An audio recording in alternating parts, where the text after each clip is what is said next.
times over the years, but it was the historic inn towards the end of its existence. And he made a restaurant that people that were fine diners, it rivaled any restaurant that you could get in Manhattan in those days. It was very fine. It was a very fine restaurant. In addition to the inn and the restaurant, there was a bathing beach where you bathed in the East River, if you can believe that. There was a merry-go-round. There was a soda stand, and this is the soda stand, I believe, from back in those days. Behind this, I believe, these buildings back in, actually, which one is the pointer? Yeah. It's red in the top. Oh, I see, okay. I believe that's the bathhouse. And it's interesting. Do you know what Moxie is? See the top here? It's the Vermont. Maine. Oh, Maine's national soda. State soda. State soda, but it's like, yeah, you get Moxie, it's kind of like seltzer, but kind of worse. It's kind of disgusting. But anyway, this is the pike at Clason Point, and in the background, oh sure, I cannot, oh I see it's there. Okay, the background would be the East River, and this was one of the midways of the park. There were a lot of concession stands, there were games, there were entertainment. The next picture, I believe, shows you, okay, here's a map of it. Now, on the point, there were several amusement parks over the years. Clinton Stevens Amusement Park is here, outlined here. Okay? Back here was Kane's Amusement Park. In the frontier, what I'm outlining now is the river. There was a dance pavilion that was went 280 feet out over the river, and it was open-sided so that there would be dancing and you'd always be cool and because of the river breezes. Clinton Stevens was a very smart man, very smart businessman. He owned a ferry, and his ferry went from Manhattan and from College Point, and he would bring people to the point for the weekends to enjoy the river and the park. This map, I just found it in your other room because we didn't know what year this was. It's 1927, so it's kind of late in the history of the park. But at that point, there was a coaster. They put a swimming pool in. There were bathhouses. This was the dock, and not only could you come by ferry boat, but you could also come by private boat and dock there. There was a carousel. The carousel was here. There was one of those airplane rides, one of those swings, and a lot of little stands, games of chance, and that sort of thing. Now, in 1910, the trolley was extended to the point, which kind of opened up the point to people from Westchester and people from the Bronx. It brought more of them in. Up until that point, it was mainly people from Manhattan or from College Point and Queens that came to the park. But now you're getting, and of course local people, but now you're getting more and more people from all over the Bronx. And the beauty of this was that it was only 5 cents from any place in the Bronx. And that was a big selling point for the park in those days. In 1910, this Fairyland was another amusement park on the point.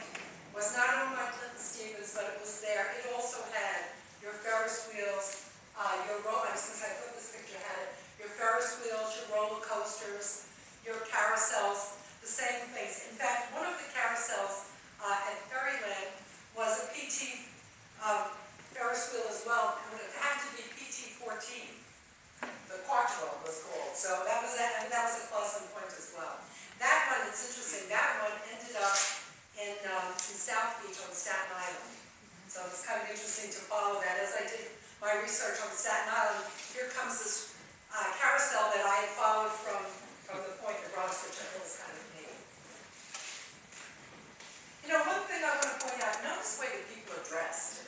This always impressed us, because as we're looking back at all of the pictures, everybody in suit and tie, the men had hats, the women were wearing their long dresses. Even though they were coming to the beach, a lot of them, this is the way they dressed. So it's kind of interesting, just like today. Now this is one of the carousels. This is not PT14. This is a doll carousel. And you can see there are people posing here in the front. I'm not sure, one of these couples is actually Dahl himself. And Dahl was noted for embedding gems into his carousel creatures. So that was one of his features. It's interesting, Wes and I, doing these books on amusement parks, we have met so many people that are experts. If I sent this picture to someone, just from this picture, they could tell me the whole history of this carousel. It's just absolutely amazing. But that was what he was known for. The doll company did everything on the carousel except the mechanical part. Someone else did that for them. And again, here is the beach would be back behind this, the bathhouse. And here you go, your circle swing. And the circle swings back in those days, sometimes they were swings, sometimes they were airplanes, sometimes they were cars, sometimes they were animals, it would all depend. But that was one of the staples of all the amusement parks. And of course, your Ferris wheel was always at these parks, yes? Was this open all year round? Well, not really. I think it would probably be open seasonally. Although at these parks there were dance halls, there were bands that came, so that part of it might have been open, but I'm sure the rides were not open during the winter seasons. Now here's the swimming pool. I love this swimming pool. This is a huge swimming pool. It's 300 by 50 feet. It was called the Inkwell. And the reason it was called the Inkwell was the water was unfiltered directly out of the East River. So it's not too good. And it was so dark. That's why the neighborhood people called it the Inkwell. Too far. Your bathhouses would be back here. One of the roller coasters is back here. This is your carousel building. And we'd be sitting probably on the beach right now looking at the pool. And this was another entrance to Clason Point. This was part of Clinton Stevens Park back in the day. And again, you can see the roller coaster off to the side and some of the stands that were at the park. There were a couple of tragedies that happened at the point, one of which was a major problem back in amusement parks in those days, and that was fire. And that was always a problem because the rides mostly were made of wood, the stands were made of wood, and people were not that careful when they were cooking, and there were all kinds of things that went on. One interesting story about a fire there, before I get to the Ferris wheel disaster, there was a fire at the point, and one of the things that burned was the old mill.